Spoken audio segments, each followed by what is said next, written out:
नमस्कार दोस्तों, मैं विपेंद्र कुमार एग्जाम पर ऑफलाइन क्लासेस में आपका हार्दिक स्वागत करता हूं।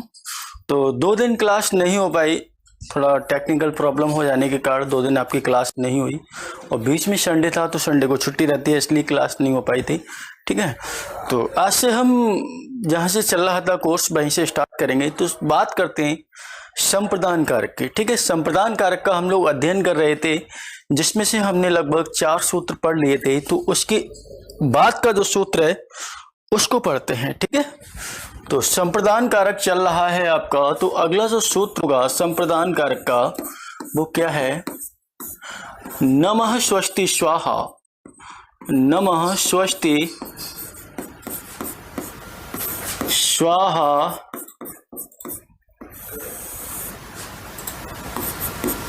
सुधा अलम वषट योगात, वषट योगात च।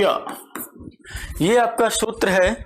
नमः स्वस्ति स्वाहा, नमः स्वस्ति स्वाहा सुधा अलम वषट योगात च। कहने का मतलब नमः स्वस्ति हुआ, स्वाहा हुआ, आपका सुधा हो गया, अलम हो गया। ये अव्यय शब्द जहां भी आएंगे तो इसके योग में किस विभक्ति का प्रयोग होता है? चतुर्थी विभक्ति का प्रयोग होता है। किसका होता है? चतुर्थी विभक्ति का प्रयोग होता है। एग्जाम में बहुत ज्यादा जब भी ये आएगा, सूत्र नहीं पूछेगा, जब भी आएगा यहाँ से क्वेश्चन बनता है कि नमः के योग में किस विभक्ति का प्रयोग होता है, या स्वस्ति के योग में किस विभक्ति का प्रयोग होता है, अलम के योग में कौन सी विभक्ति होती है। अलम भी बहुत ज्यादा पूछा जाता है। ठीक है, तो या तो नमः ज्यादातर पूछा जाए, या अलम पूछा जाए, या स्वस्ति। ये 3 शब्द अधिकांश पूछे जाते हैं एग्जाम में कि इनमें किस विभक्ति का प्रयोग होता है। तो ध्यान रखना, जिसको भी हम नमस्कार करेंगे या जिसके कल्याण की कामना करेंगे, ठीक है, तो उसके योग में किस विभक्ति का प्रयोग होगा? चतुर्थी विभक्ति का प्रयोग होता है। ठीक है, तो उसके बारे में देखते हैं क्या होता है। ये सारे अव्यय शब्द हैं। कैसे शब्द हैं? अव्यय। जैसे कि पहला है नमः। नमः मीन्स होता है नमस्कार। नमः मीन्स क्या होता है आपका? नमस्कार होता है। स्वस्ति, स्वस्ति का अर्थ होता है कल्याण। स्वस्ति मीन्स क्या होता है आपका? कल्याण होता है। स्वाहा, स्वाहा का अर्थ क्या होता है? अर्पित। ठीक है, कोई भी चीज किसी को अर्पित करना।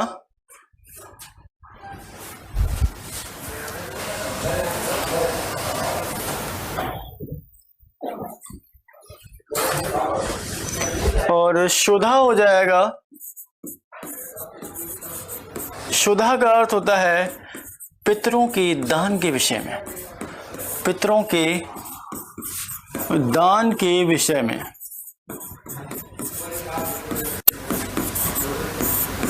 ठीक है, अगला है आपका अलम। अलम का अर्थ होता है पर्याप्त।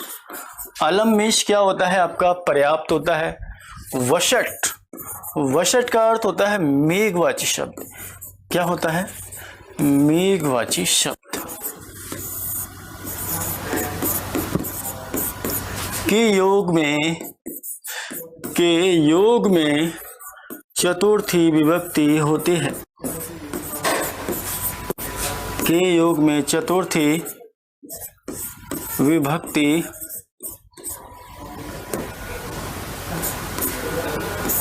होती है।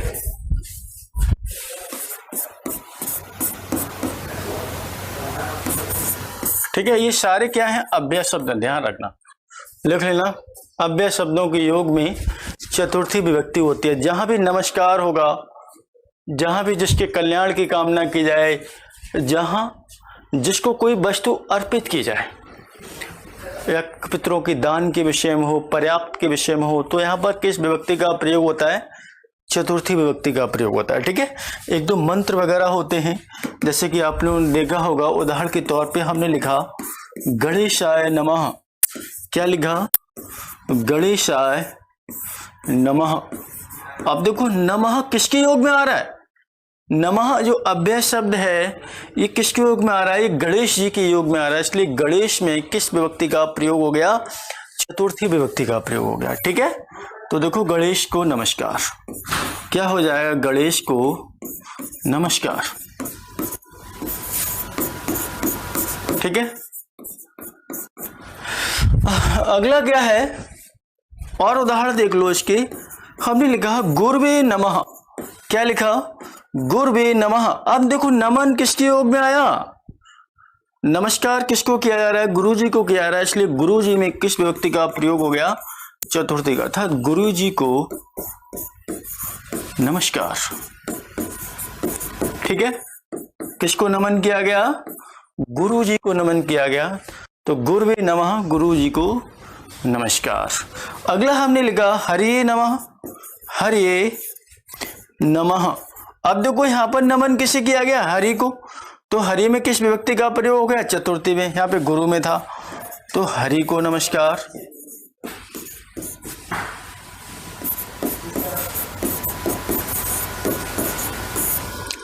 ठीक है, विष्णुवे नमः, क्या हो जाएगा? विष्णुवे नमः, अर्थात विष्णु को नमस्कार।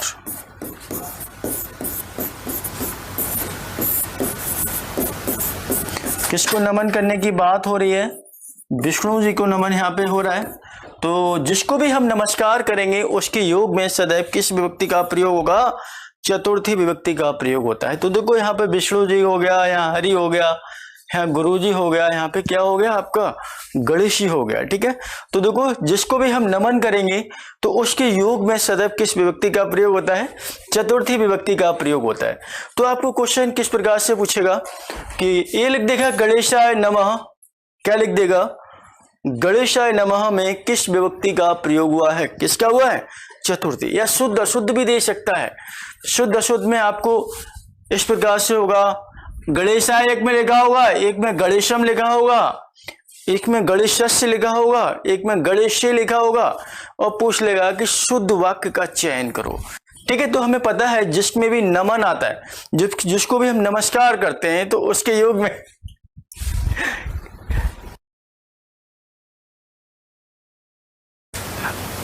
उसके योग में किस विभक्ति का प्रयोग होता है?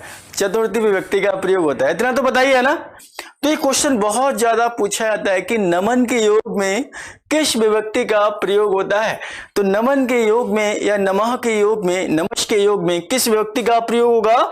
चतुर्थी का। तो देखो यहाँ पे गणेश में भी है, गुरु में भी है, हरि में भी है, विष्णु में है, क्योंकि जिसको भी नमस्कार करेंगे उसमें किस विभक्ति का प्रयोग होगा? चतुर्थी का। तभी आपने देखा होगा लिखा होता है गणेशाय नमः, लिखा होता है गुरुवे नमः, आपने बहुत जगह लिखा देखा होगा। ऐसा ही क्यों लिखा होता है? इसीलिए लिखा होता है क्योंकि देखो यहाँ पे नमः अव्यय शब्द आ रहा है, और जहां अव्यय शब्द आएगा ऐसा, तो उसके योग में किस विभक्ति का प्रयोग होगा? चतुर्थी का।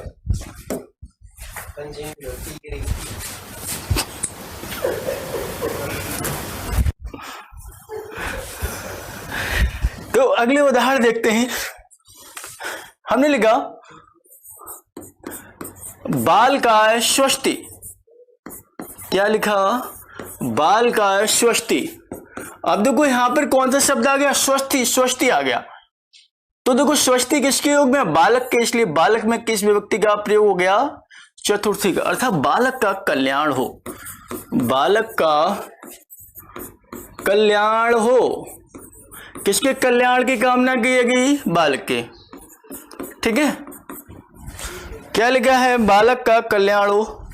भवते स्वस्ति, क्या लिखा है? भवते स्वस्ति, अर्थात आपका कल्याण हो। क्या लिखा है? आपका कल्याण हो। किसके कल्याण की कामना की गई? आपके। तो यहां पे क्या हो गया आपका? आपका कल्याण हो। तो भव, भू धातु में भव में किस का प्रयोग हो गया? चतुर्थी का प्रयोग हो गया। ठीक है, अगला है प्रजाभ्यः स्वस्तिः। प्रजा बहुवचन में आता है। प्रजा शब्द कैसा है? यहाँ पर बहुवचन है, इसलिए चतुर्थी बहुवचन आ रहा है। तो देखो यहाँ पर किसकी कल्याण की कामना की गई? प्रजा की। तो प्रजा कैसा शब्द है? बहुवचन। तो क्या हो जाएगा, प्रजा का कल्याण हो। ठीक है, इतने पर्याप्त है ना स्वस्ति वाले, कोई प्रॉब्लम? देखो यहाँ पे चतुर्थी बहुवचन है क्योंकि प्रजा बहुवचन होता है। प्रजा शब्द कैसा है आपका, बहुवचन में आता है। अगला चलते हैं, अगला उदाहरण होगा आपका, अगला हमने लिखा अग्नि स्वाहा। आप लोगों ने मंत्र पढ़े होंगे, मंत्र देखे होंगे, कहीं हवन वगैरह होता है तब इन्हीं मंत्रों का उच्चारण किया था। तो क्यों अग्नेय ही क्यों हुआ, अग्निम क्यों नहीं कहते, अग्नाय क्यों नहीं कहते? ठीक है, तो देखिए क्योंकि जहां भी स्वाहा शब्द आएगा उसके योग में किस विभक्ति का प्रयोग होगा, चतुर्थी विभक्ति का प्रयोग होगा। अर्थात किसी वस्तु अर्पित की जा रही है, अग्निदेव को। ठीक है, अग्निदेव को समर्पित, कोई भी चीज किसे समर्पित की गई, अग्निदेव को की गई। तो जिसको भी जो वस्तु समर्पित की जाएगी उसके योग में किस विभक्ति का प्रयोग होगा, चतुर्थी विभक्ति का प्रयोग होगा। ठीक है, तो स्वाहा के योग में कौन सा हो गया, अगला हो जाएगा इंद्राय स्वाहा। क्या हो जाएगा, इंद्राय स्वाहा। अब देखो यहां पर किसे वस्तु अर्पित की जा रही है, इंद्र जी को की जा रही है। किसको की जा रही है, इंद्र देवता को की गई है, इसलिए यहां पर क्या हो गया, इंद्र में चतुर्थी हो गई। ठीक है, अगला देखते हैं,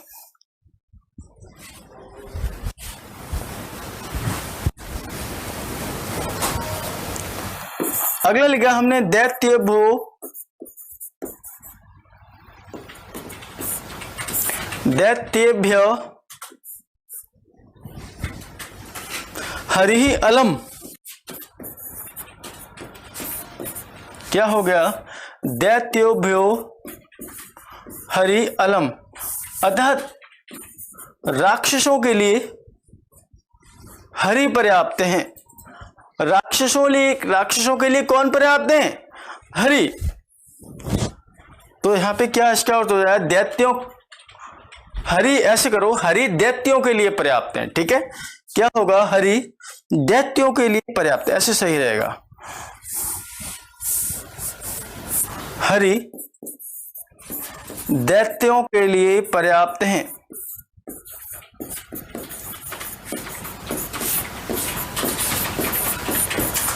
ठीक है, हरि किसके लिए पर्याप्त हैं, दैत्यों के लिए, इसलिए दैत्यव्य में किस विभक्ति का प्रयोग हो गया, चतुर्थी बहुवचन का प्रयोग हो गया। ठीक है, नोट करो इनको, बहुत इंपॉर्टेंट उदाहरणों का वर्णन है यहाँ पर। एक उदाहरण और लिख लो, इंद्राय वशट, इंद्राय वशट। ठीक है, यहां पे मेघवाची शब्द आ गया, तो वशट किसके योग में आ रहा है, इंद्र के बस योग में आ रहा है। वशट शब्द किसके योग में आ रहा है, इंद्र के योग में आ रहा है, इसलिए इंद्र में किस विभक्ति का प्रयोग हो गया, आपका चतुर्थी विभक्ति का प्रयोग हो गया। ठीक है, अगला एक और लिख लो, अलम मल्लो मल्लाह कर लो, अलम मल्लाह मल्लाय।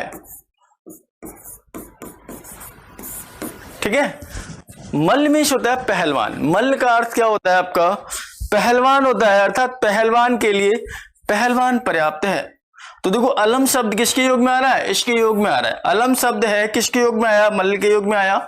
मैंने आप लोगों को बताया था कि संस्कृत में ऐसा कोई नियम नहीं होता है, कोई भी शब्द कहीं भी लिख सकते हो, आगे पीछे बीच में। ठीक है, तो देखो यहाँ अलम शुरुआत में दे दिया और मल्लाह लास्ट में दे दिया, क्योंकि इस तरीके से याद करने में सरलता होती है। तो प्राचीन व्याकरणों को जिस प्रकार से याद करने में सरलता महसूस होती थी, उसी प्रकार से वह शब्दों को रखते थे। ठीक है, तो अलम मल्लाह मल्लाह, तो पहलवान के लिए, पहलवान के लिए पहलवान पर्याप्त है।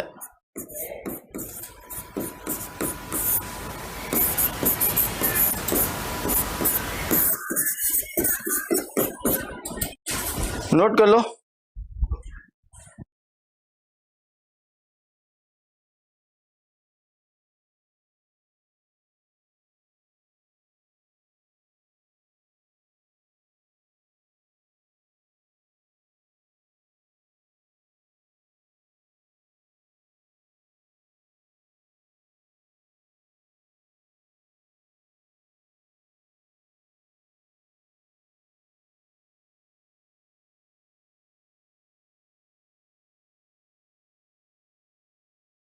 में पूछेगा। ठीक है, क्या देखना है, क्वेश्चन किस प्रकार से एग्जाम में पूछेगा वो है और देखना है।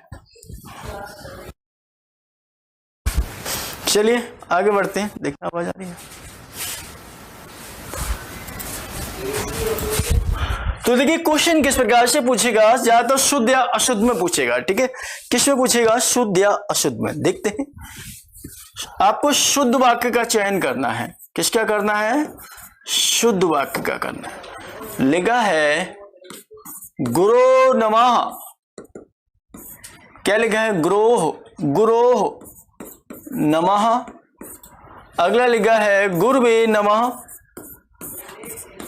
अगला लिखा है गुरुम नमः, और अगला क्या हो जाएगा, गुरो नमः। ठीक है, तो आपको क्या पूछा गया है कि शुद्ध वाक्य का चयन करना है। किसका चयन करना है, शुद्ध वाक्य का चयन करना है। पूछा गया है शुद्ध वाक्य का चयन करो। आपके समक्ष 4 वाक्यों का वर्णन किया गया, जिसमें पहला है गुरोह नमः। ठीक है, दूसरा क्या है, गुरुवे नमः, तीसरा क्या है, गुरुम नमः, और चौथा आपका क्या हो जाएगा, गुरो नमः। कहने का मतलब जिस शब्द के योग में नमः शब्द जुड़ा होगा, जिसके योग में कौन सा शब्द आया हो, नमः, तो उसके योग में कौन सी विभक्ति होती है, चतुर्थी होती है। तो देखो यहाँ पर देखो पंचमी लागू कर दी या षष्ठी कर लो, पंचमी या षष्ठी हो रही, तो इसका मतलब ये कैसा हो गया, गलत। इसमें देखो नमः के योग में कौन सी विभक्ति, द्वितीया, तो ये भी कैसा हो गया, गलत। इसके योग में देखो सप्तमी, तो ये कैसा हो गया, गलत। देखो नमः के योग में चतुर्थी विभक्ति आ रही है, इसलिए आपका जो सेकंड आंसर है, दूसरा आंसर है, वो कैसा हो जाता है, सही हो जाता है। ठीक है, तो इतना समझ में आया होगा। इसी प्रकार से आगे के उदाहरणों को पूछेगा, या अशुद्ध भी पूछ सकता है। 3 ऑप्शन सही हो सकते हैं और 1 ऑप्शन आपको गलत लिख सकता है। तो ये इंपॉर्टेंट सूत्र होता है संप्रदान कारक का बहुत ज्यादा, और किसी भी रूप में पूछ सकता है कि नमः के योग में किस विभक्ति का प्रयोग होता है, अलम के योग में कौन सी विभक्ति आती है, वसट के योग में किस विभक्ति का प्रयोग होता है, या फिर शुद्ध या अशुद्ध में आ सकता है। लेकिन कभी भी सूत्र नहीं पूछेगा, बेफिक्र रहें। क्या नहीं पूछेगा, सूत्र नहीं पूछेगा। ठीक है, क्योंकि सूत्र बहुत बड़ा होता है, इसलिए एग्जामिनर कभी भी नहीं देता, और सरल भी होता है।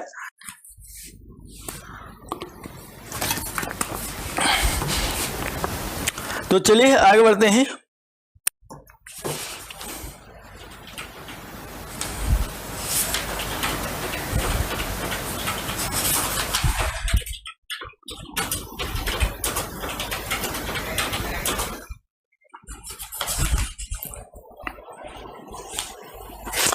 तो नोट कर लो,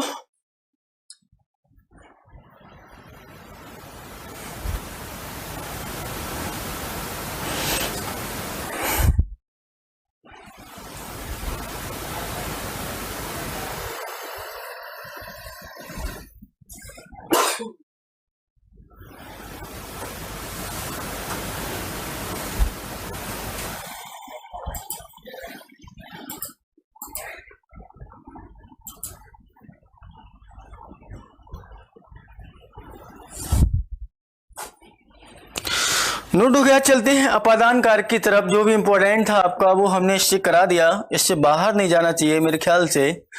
ठीक है, तो अगला जो 5वां कारक होगा वो कौन सा होगा आपका, अपादान। कौन सा है, अपादान कारक। ठीक है, अपादान कारक की बात की जाए तो इसकी विभक्ति क्या होती है आपकी, पंचमी विभक्ति होती है।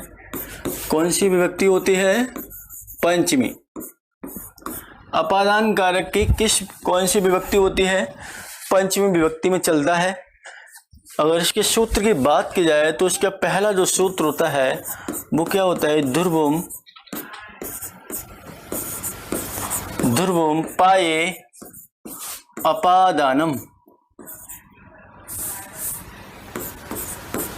ध्रुवम पाये अपादानम। ठीक है, सूत्र क्या है आपका, ध्रुवम पाये अपादानम। कहने का मतलब जिससे कोई वस्तु अलग होती है साक्षात या कल्पित रूप में, तो वही क्या कहलाता है आपका, अपादान कहलाता है। जिससे भी जो वस्तु अलग हो, चाहे वो साक्षात रूप से हो रही हो या कल्पित रूप में हो रही हो, वही आपका क्या कहलाएगा, अपादान। और जहां अपादान कारक होता है उसमें कौन सी विभक्ति होती है? पंचमी विभक्ति होती है। इसका सूत्र क्या होता है? ये सामने लिखा है, ध्रुवम पाये अपादानम। ठीक है, और इसका चिन्ह क्या होता है? से अलग होने के लिए। तो इसमें ज्यादा कुछ बताने की जरूरत नहीं है, डायरेक्टली देखते हैं परिभाषा आज की क्या है। जिससे कोई वस्तु साक्षात या कल्पित रूप में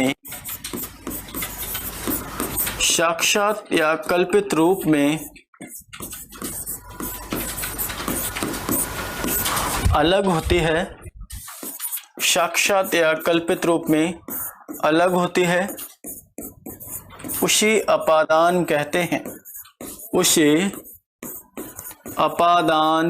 हैं। इसमें पंचमी विभक्ति होती है। कौन सी विभक्ति बताई थी? पंचमी। इसमें पंचमी विभक्ति होती है।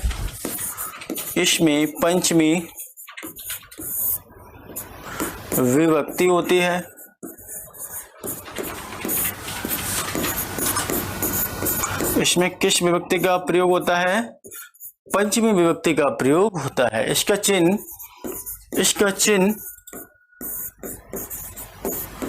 से अलग होने के लिए, है।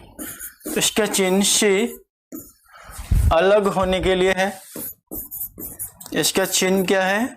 से अलग होने के लिए। इसका चिन्ह से अलग होने के लिए है। ठीक है, उदाहरण हमने लिखा। उदाहरण में क्या लिखा?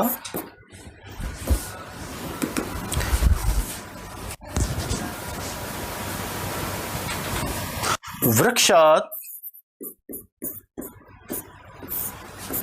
पत्राणि पतन्ति।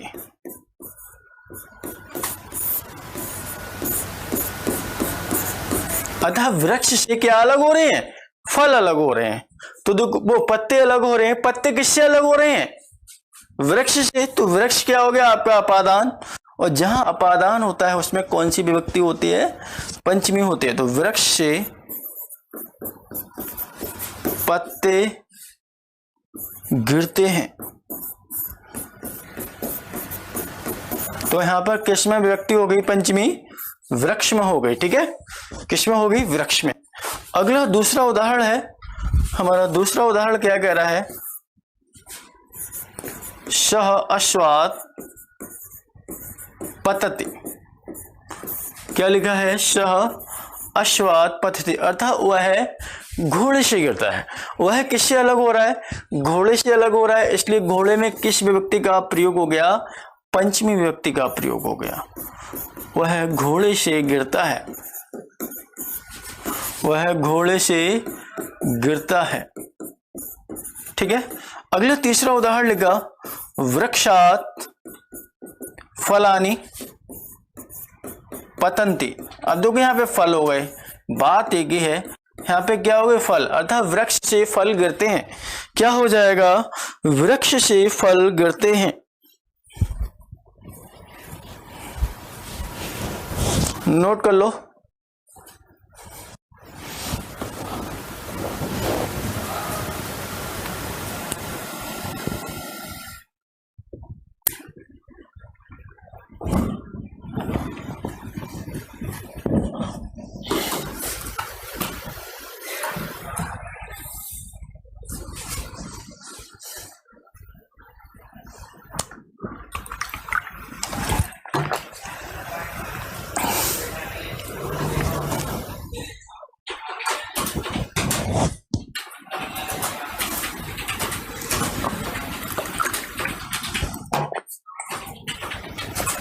समझ में आ गया? चलो आगे बढ़ते हैं। अगला जो सूत्र है आपका, तो ध्यान रखना ये वाला कभी एग्जाम में सूत्र नहीं पूछेगा। जब भी पूछेगा तो शुद्ध अशुद्ध से आएगा यहाँ से क्वेश्चन। ठीक है, कहाँ से आएगा? या तो शुद्ध पूछ ले या अशुद्ध पूछ ले। इस प्रकार से यहाँ से क्वेश्चन बनाए जाते हैं। तो अगला जो सूत्र होगा वो होगा बहुत इंपॉर्टेंट है। कैसा है आपका? बहुत ही ज्यादा इंपॉर्टेंट की श्रेणी में आता है, ध्यान रखना। ठीक है, कौन सा है? भित्रार्थानाम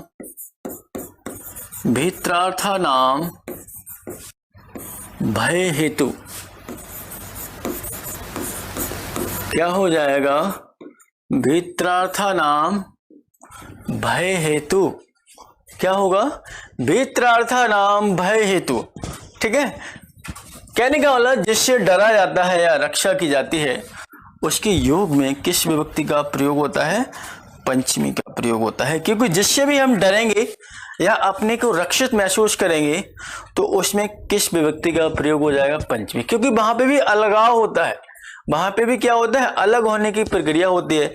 मान लीजिए कहीं सांप आ गया और सांप से हम क्या करेंगे? प्यार करेंगे या अलग होंगे? अलगित होने की कोशिश करेंगे।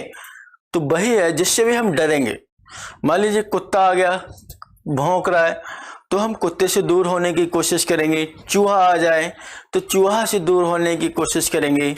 या कोई दुष्ट प्रकृति का मनुष्य आ जाए तो हम उससे अलग होने की कोशिश करते हैं। कहने का मतलब जिससे भी हम डरेंगे या जिससे भी हम अपने की रक्षा करते हैं, जिससे भी हम क्या करते हैं? अपने की रक्षा करते हैं, तो उसमें किस विभक्ति का प्रयोग हो जाता है? आपका पंचमी विभक्ति का प्रयोग हो जाता है। ध्यान रखना, बहुत इंपॉर्टेंट है। क्वेश्चन पूछ लेता है कि भी धातु के योग में किस विभक्ति का प्रयोग होता है। तो ध्यान रखना, भी मीन्स होता है डरना। भी मीन्स क्या होता है? डरना या भय। ठीक है, तो यहाँ पे दो धातु हैं, एक भी आ रहा है। भी मीन्स क्या होता है? डरना। और क्या है आपका? त्रा मीन्स होता है रक्षा करना। त्रा मीन्स क्या है आपका? रक्षा करना।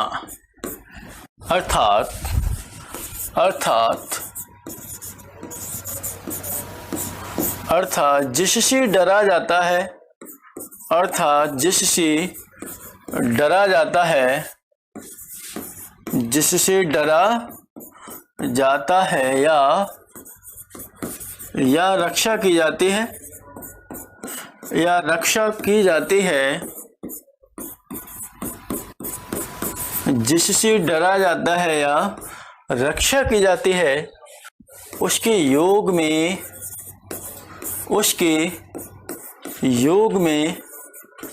पंचमी विभक्ति होती है। उसके योग में पंचमी विभक्ति होती है। कौन सी विभक्ति होती है? पंचमी विभक्ति होती है उसके योग में। ठीक है, हाँ, जिससे भी हम डरेंगे। जैसे उदाहरण के रूप में हमने लिखा, पहला उदाहरण क्या है देखना है। तो हमने क्या लिखा? पहला उदाहरण सर्पात भयम। अब देखो यहाँ पे भी धातु का रूप बन गया। भी धातु किसके योग में आ रही है? सर्प के योग में आ रही है, इसलिए सर्प से डर या सर्प से भय। इसका अर्थ क्या हो जाएगा? सर्प से भय। चौरात भयम। क्या लिखा है? चौरात भयम। अब देखो भी धातु किसके योग में आ रही है? भी धातु किसके योग में आ रही है? चोर के योग में आ रही है, इसलिए चोर से भय। क्या हो जाएगा इसका अर्थ? चोर से भय। चोर से भय। ठीक है, इसी प्रकार से हमने लिखा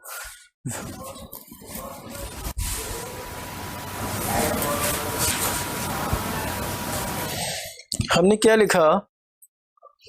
चौरात विभीति। चौरात विभीति, इस प्रकार से भी रूप चल जाता है इसका। भी धातु का रूप देखो चल रहा है। यहाँ पे देखो भय आ रहा है, यहाँ पे क्या आ रहा है? यहाँ भी भय और भी आ गई। तो इसका मतलब यहाँ पे चोर से भय, अर्थात चोर से डरता है। क्या हो जाएगा? चोर से डरता है। तो लिख लेना। अगला चौथा उदाहरण देखते हैं। चौथा उदाहरण क्या कह रहा है आपका?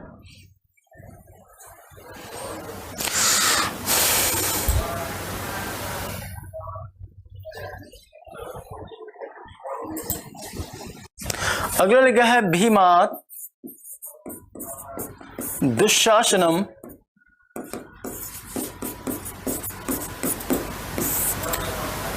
त्रायतु, त्रातुम, ठीक है, क्या हो जाएगा, त्रातुम। अतः भीम से दुशासन को बचाओ, क्या हो जाएगा, भीम से दुशासन को बचाओ।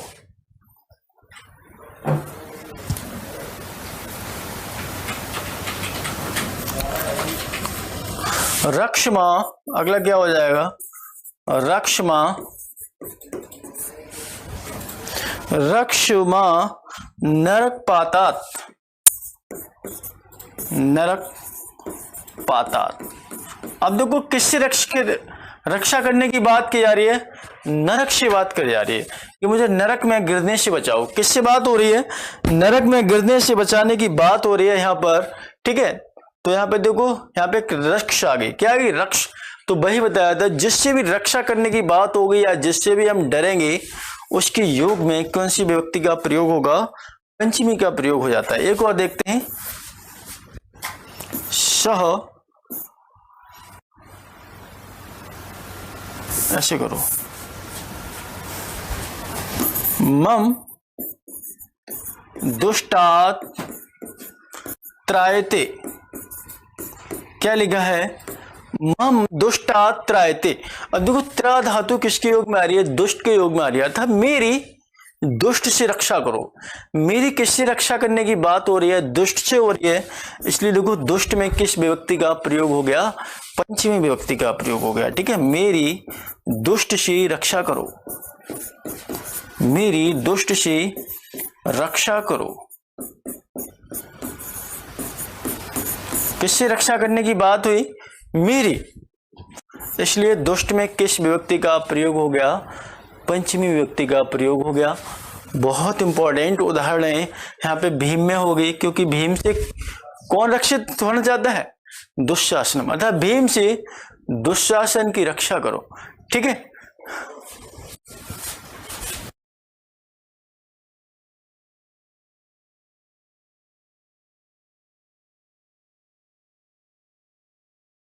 तो नोट कर लो,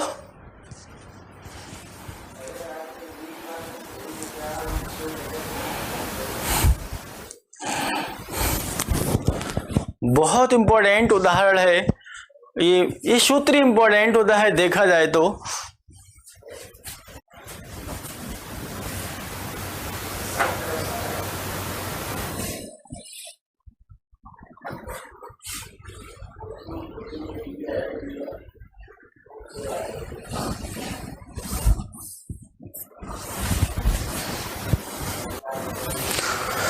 चलिए आगे बढ़ते हैं, कर लिया होगा आप लोगों ने। अगला सूत्र है आख्यातोपयोगी। कौन सा सूत्र है, आख्यातोपयोगी, बहुत इंपॉर्टेंट है ये भी, कई बार एग्जाम में पूछा गया है। आख्यातोपयोगी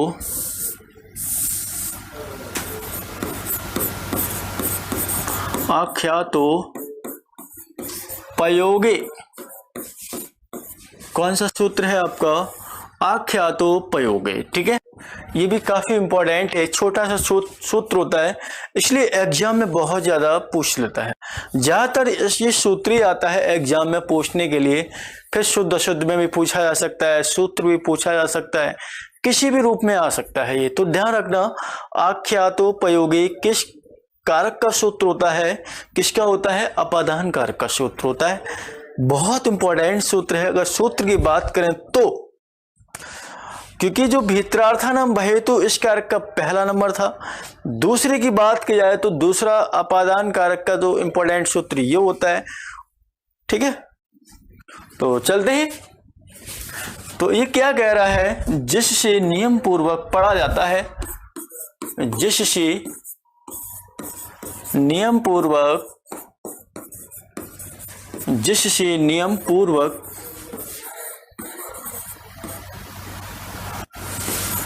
लगातार पढ़ा जाता है, लगातार पढ़ा जाता है, या शिक्षा ली जाती है, या शिक्षा ली जाती है, उसके योग में, तो उसके योग में पंचमी विभक्ति होती है। उसकी योग में पंचमी विभक्ति होती है। उसके योग में कौन सी विभक्ति होती है? पंचमी विभक्ति होती है। ठीक है, तो जिससे नियम पूर्वक लगातार पढ़ा जाता है या शिक्षा ली जाती है, विद्या ली जाती है, बात एक ही है। तो जिस गुरु से लेंगे नियम पूर्वक होना चाहिए। ये नहीं कि हमने 10 साल पढ़ लिया, ऐसा नहीं है। वो लगातार पढ़ रहा हो, कंटिन्यू पढ़ रहा हो। ठीक है, वहां के लिए बात हो रही है। और जहां कुछ समय के लिए विद्या ली जाती है वहां द्वितीय विभक्ति हो जाती है। ठीक है, हाँ, तो यहां पे देखो क्या कह रहा है, जिसने नियम पूर्वक या लगातार पढ़ा जाता है, जिससे नियम पूर्वक या लगातार पढ़ा जाता है, शिक्षा ली जाती है, विद्या ली जाती है, तो उस गुरु में किस विभक्ति का प्रयोग होता है? पंचमी विभक्ति का प्रयोग होता है।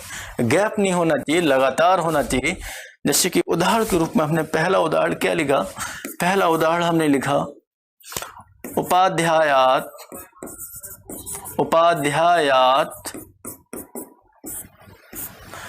व्याकरणम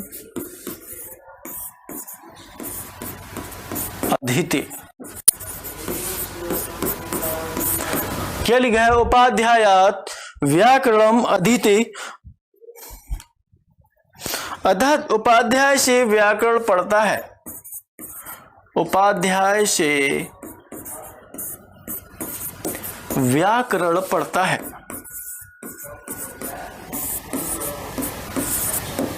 उपाध्याय से क्या पढ़ता है? व्याकरण पढ़ रहा है। ठीक है, अब देखो उपाध्याय से व्याकरण पढ़ता है अर्थात लगातार पढ़ रहा है। क्या कर रहा है? लगातार रोजाना पढ़ रहा है। और किससे पढ़ रहा है? किससे शिक्षा ले रहा है? उपाध्याय से। इसलिए उपाध्याय में किस विभक्ति का प्रयोग हो गया? पंचमी विभक्ति का प्रयोग हो गया। ठीक है, अगला है कोशकात विदित साप्या। ये छोड़ो, इंपॉर्टेंट नहीं है ये। अगला है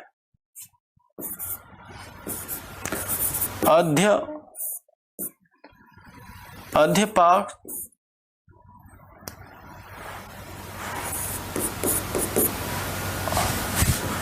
अध्यापकात। ठीक है, क्या हो गया?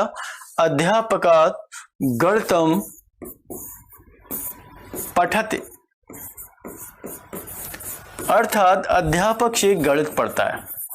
क्या हो जाएगा? अध्यापक से गणित पढ़ता है।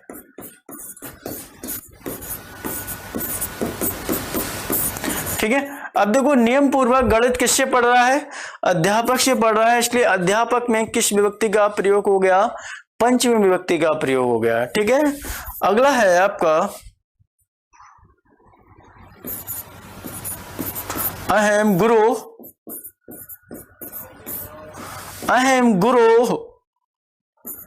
संस्कृतम पठामि।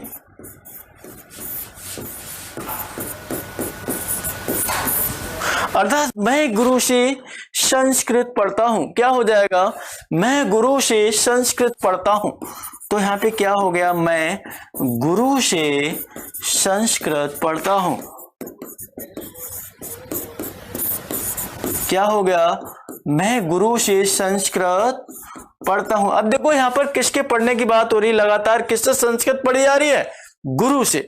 तो गुरु में किस विभक्ति का प्रयोग हो गया? पंचमी विभक्ति का प्रयोग हो गया। देखो गुरु में कौन सी विभक्ति हो गई? पंचमी विभक्ति का प्रयोग हो गया। इसी प्रकार से देखो अध्यापकात व्याकरणम अधीते, अतः अध्यापक से व्याकरण पढ़ता है।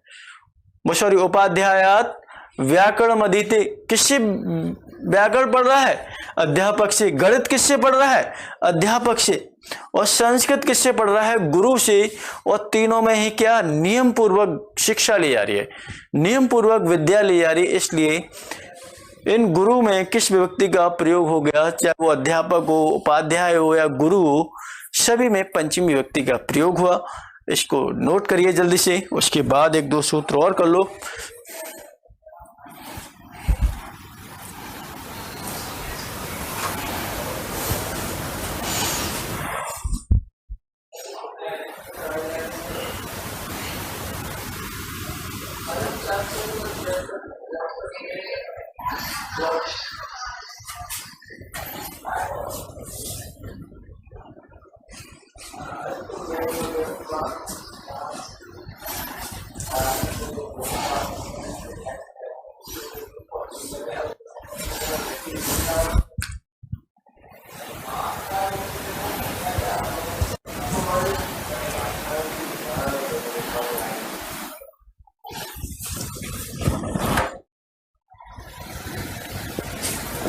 नोट हो गया।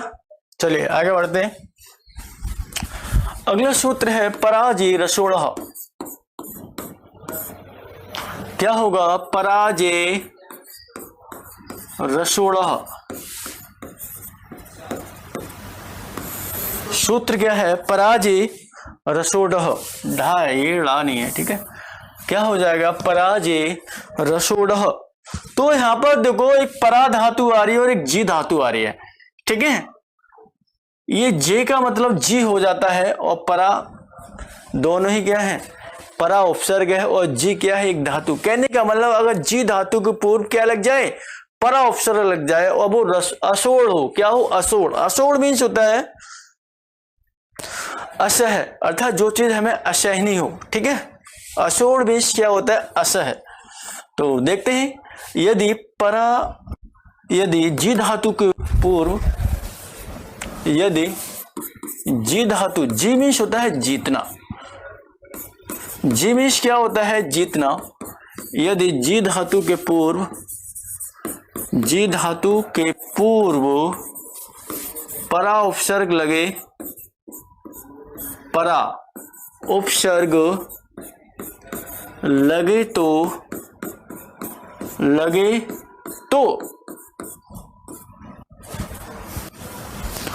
उसके असह में,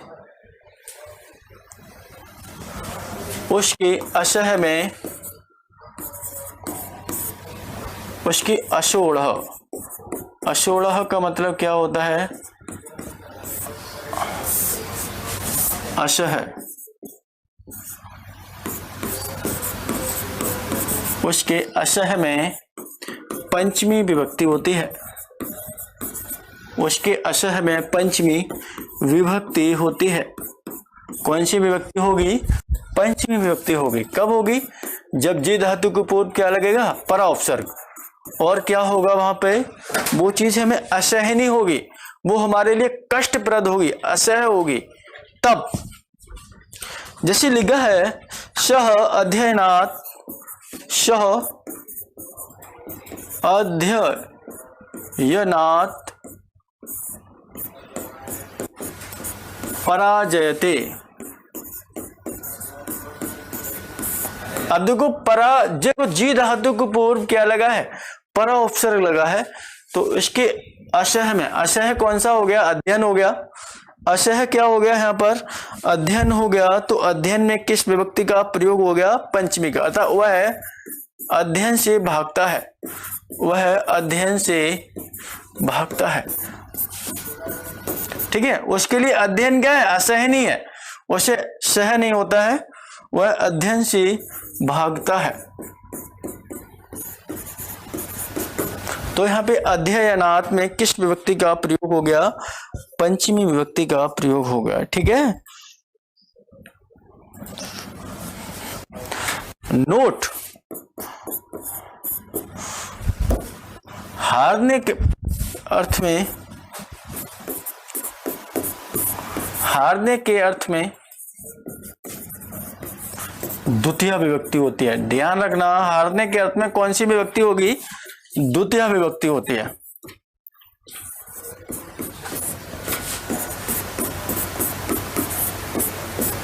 हारने के योग में कौन सी विभक्ति होगी? द्वितीय विभक्ति होती है, ठीक है।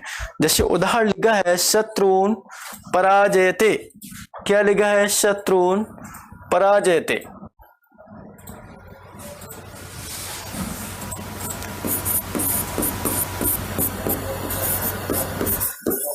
शत्रुन पराजयते, ठीक है। अथस क्या लिखा है? शत्रुन पराजित, अर्थात शत्रुओं को पराजित करता है। क्या हो जाएगा? शत्रुओं को पराजित करता है।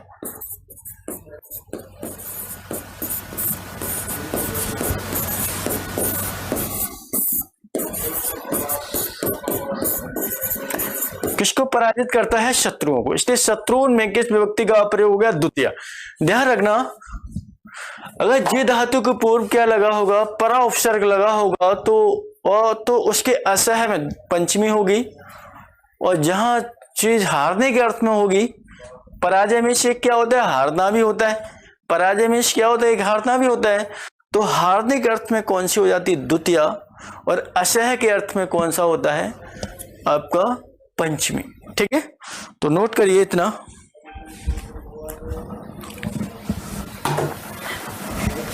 तो आज की क्लास को यहीं विराम देते हैं। बहुत सारे सूत्र हम लोगों ने पढ़े आज, तो कल मिलते हैं कल की क्लास में। तो आज के लिए तब तक सभी लोगों को बहुत बहुत धन्यवाद।